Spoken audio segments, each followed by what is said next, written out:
পাওয়ার হিটিংটাতে আমরা এখনো অতটা ভালো না, সবাই পিছিয়ে আছি। টপ 4-5-এ আমরা কন্টিনিউয়াস থাকার মতো একটা দল। অবশ্যই কে জিততে চায় না। প্রথমত যেটা আপনি বললেন আমারটা নিয়ে, যে আসলে আমি বেশ অনেক বছর ধরেই তার সঙ্গে কাজ করছি, হয়তো সবসময় রেজাল্টটা আসে না, বাট এখন যে আমি আমার যে ওয়ার্ক এথিক্স এটা একটু চেঞ্জ করেছি, স্যার যেটা আমাকে চেঞ্জ করাইছে, এটা হয়তো শুরুতে অনেক বছর আমি ক্রিকেট খেলে ফেলেছিলাম, শুরুতে আমাকে অ্যাডপ্ট করাটা খুব ডিফিকাল্ট ছিল, যে হয়তো মেনে নেওয়াটা কষ্টকর ছিল, বাট এখন যেমন আমার আন্ডারস্ট্যান্ডিং লেভেলটা আগের থেকে বেটার হয়েছে এবং ওয়ার্ক এথিক্সটা চেঞ্জ হয়েছে, আমার এটাই আসলে আমার খেলাটাকে সহজ করে দিয়েছে। এবং স্যারের অবশ্যই সে যে লেভেলের কোচ এবং যে ধরনের চিন্তাধারা তার কোচিং কেরিয়ার নিয়ে এবং অন দ্য ফিল্ডে তার যে ধরনের অ্যাক্টিভিটিস, এটা তো অবশ্যই বাংলাদেশ ক্রিকেটের জন্য এবং আমাদের সবার জন্যই একটা সুখবর, এবং সে যে কাজ করছে এটা আমাদের জন্য আসলেই কল্যাণকর। আর নর্মালি তো আমরা হচ্ছে ওদের থেকে র্যাঙ্কিংয়ে আগায় আছি, আর আমাদের মেয়েরা বেশ দীর্ঘদিন ধরে ক্রিকেটটা ভালো খেলছে। ওয়ানডে ক্রিকেটে আমরা টি-20 থেকে আরও একটু বেশি ভালো, আমরা এটা বিশ্বাস করি। এবং আইরিশদের সঙ্গে আমাদের যদি ওয়ানডে ক্রিকেটের রেকর্ডটা দেখেন, এটা হচ্ছে অনেকটাই বেশ ভালো।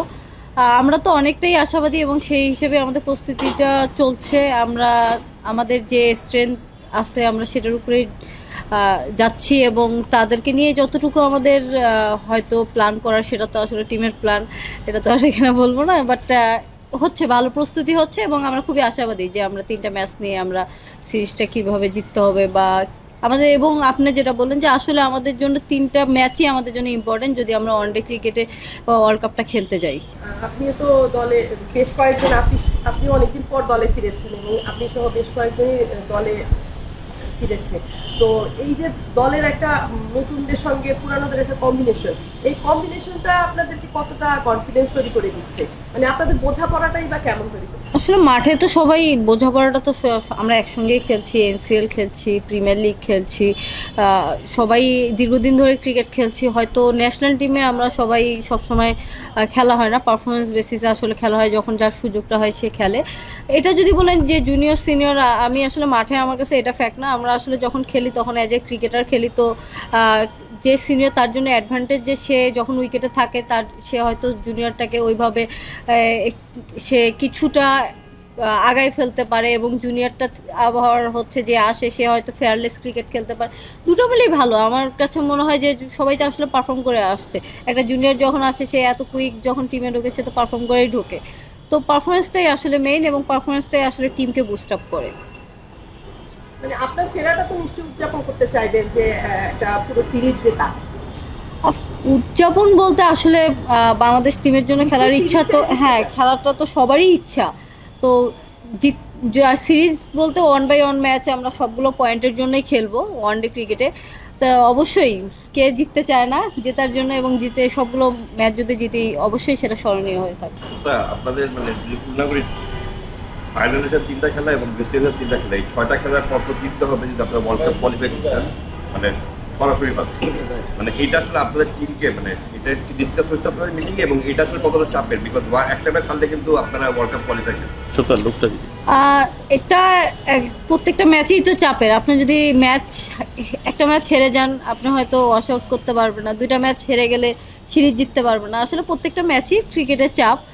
তো এটা তো আছে যে আমাদেরকে 8 পয়েন্ট পেতে হবে এই 2টা সিরিজ থেকে। তো আমাদের কাছে আমরা প্রথমে আসলে আয়ারল্যান্ড টিমটাকে নিয়েই প্ল্যান করছি, যেহেতু সামনে এটা ওয়েস্ট ইন্ডিজ তো নেক্সট সিরিজ, তো ওইটার আগে আমরা আয়ারল্যান্ডটাই ফোকাস দিচ্ছি এবং আশা করছি যে এখান থেকে ভালো কিছু হইলে ইনশাল্লাহ এটা আমাদেরকে বুস্ট আপ করবে নেক্সট সিরিজের জন্য।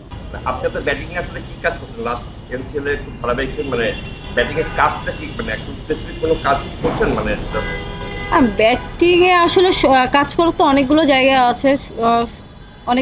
জায়গায় আছে, তো সেখানে আমি সিঙ্গেলটার উপরে অনেক বেশি ফোকাস দিয়েছি, কারণ সিঙ্গেলটা খেলতে পারলে আসলে দেখা গেছে রোটেটটা করা যায়। পাওয়ার হিটিংটাতে তো আমরা এখনও অতটা ভালো না, সবাই পিছিয়ে আছি। সিঙ্গেলের সঙ্গে সঙ্গে পাওয়ার হিটিংটাও আস্তে আস্তে ফোকাস দিচ্ছি, যে আস্তে আস্তে যেন এটা ডেভেলপ করতে পারি, এবং যে স্ট্রাইক রোটেটটাই আসলে আমার কাছে ফোকাস ছিল। আমি একটু জানতে চাচ্ছি যে আপনারা মেয়েদের ক্রিকেটটা এগিয়ে গেছে, এটা অনেকদিন ধরেই আমরা দেখছি ধারাবাহিক, এবং সেটার রেজাল্ট হিসাবে আপনারা আলাদা একটা স্পন্সর পেয়েছেন পুরো সিরিজের জন্য। এটাকে আপনারা অন্যদের এগিয়ে আসার সুযোগ হিসাবে দেখছেন কিনা? আপনি যদি লাস্ট 4-5 বছর আগের ক্রিকেট দেখেন মেয়েদের এবং এখনকারটা দেখেন, আমি বলবো যে এখন মেয়েরা ক্রিকেটটাকে ক্যারিয়ার হিসেবে নিতে পারছে এবং সেই সঙ্গে যে স্পন্সরদের যে ইনভলভমেন্ট, এটা আমি বলবো মেয়েদের ক্রিকেটটাকে ডেভেলপ করার জন্য অনেক বড় একটা এরিনা তৈরি করে দিয়েছে এবং সেই সঙ্গে আমাদেরও রেসপন্সিবিলিটি তৈরি হয়েছে যে আমরা সেই পথটা আরও সুন্দর করতে পারি এবং সহজ করতে পারি। আপনি প্রতিটা টিমের একটা গোল থাকে, আগামী 4-5 বছর পর আপনি নারী টিমকে কোথায় দেখতে চান বাংলাদেশের নারীদের? আমাকে যদি বলেন, আমাদের আসলে ভালো করার অনেক সুযোগ আছে, স্পেশালি আমাদের ওমেন্স টিম। আমাদের ভালো করার অনেক সুযোগ আছে এবং আমি টপ 4-5-এ যদি আপনি বলেন যে কন্টিনিউয়াসলি থাকার মতো টিম আমরা যদি অ্যাজ এ টিম হিসেবে এবং আমাদের যে মেয়েদের যে চিন্তাধারা এবং মেয়েদের সবথেকে বড় যে জিনিসটা আমার কাছে মনে হয় সবাই অনেক হার্ড ওয়ার্ক করে, তারা এই সুযোগ সুবিধাটা যদি কন্টিনিউ চলে, ইনশাল্লাহ আমরা টপ 5-এ খুব শীঘ্রই আমরা যেতে পারবো। 4-5 বছর পর টপ 5-এ দেখতে চান? টপ 5-এ না, 4-5 বছরের মধ্যে তো আমরা দেখা গেছে যে আমরা আরও একবার কেন এশিয়া কাপ হয়তো নিতে পারি। আর এখন ওয়ার্ল্ড ক্রিকেটে আসলে ওয়ানডে ক্রিকেটে চ্যাম্পিয়ন হওয়াটা কিন্তু ডিফিকাল্ট। আপনি হয়তো লাস্ট T20 ওয়ার্ল্ড কাপ দেখলেই বুঝতে পারবেন আসলে অন্যদের থেকে আমাদের ডিফারেন্সটা কত। তো আপনি যদি বলেন টপ 4-5-এ আমরা কন্টিনিউয়াস থাকার মতো একটা দল। আপনি যেহেতু ওয়ার্ল্ড কাপের কথা বললেনই, আসলে আমাদের ব্যাটারদের যে সমস্যাটা দেখা যায় আসলে স্ট্রাইক রেট একটু কম থাকে। আপনি আইপিএল খেলেছেন, আইপিএলে আপনার সুযোগ হয়েছিল, তো আসলে ওই মানে পার্থক্যটা কোন জায়গায় বাংলাদেশি ব্যাটারদের, যে ডিফারেন্সটার কথা বললেন যে আমরা কোথায় পিছিয়ে রয়েছি ব্যাটার?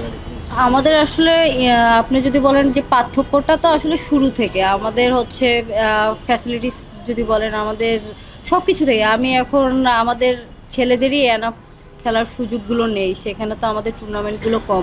আপনি যদি এখন ইংল্যান্ড অস্ট্রেলিয়ার সঙ্গে বা তুলনা করেন আসলে হবে না, এত দ্রুত তো আমরা সব কিছু হয়তো পাবো না। তাও মাশাআল্লাহ আমরা অনেক কিছুই পাচ্ছি এবং আমাদের ক্রিকেটটা আগায় যাচ্ছে। যে জিনিসটা আমাদের হচ্ছে আমার কাছে মনে হয়েছে ডিফারেন্সটা, সেটা হচ্ছে আমাদের বেড়ে ওঠাটা। আমাদের যে ছোটোবেলা থেকে বেড়ে ওঠাটাই আসলে আমাদের ডিফারেন্স তৈরি করে দেয়। এটা আমার কাছে অনেক ডিফারেন্স মনে হচ্ছে। স্ট্রেংথ ওয়াইজ বলেন, স্কিল ওয়াইজ বলেন, আমাদের শুরুটাই আসলে বেড়ে ওঠাটাই আমাদেরকে অনেক ডিফারেন্স তৈরি করে দেয়।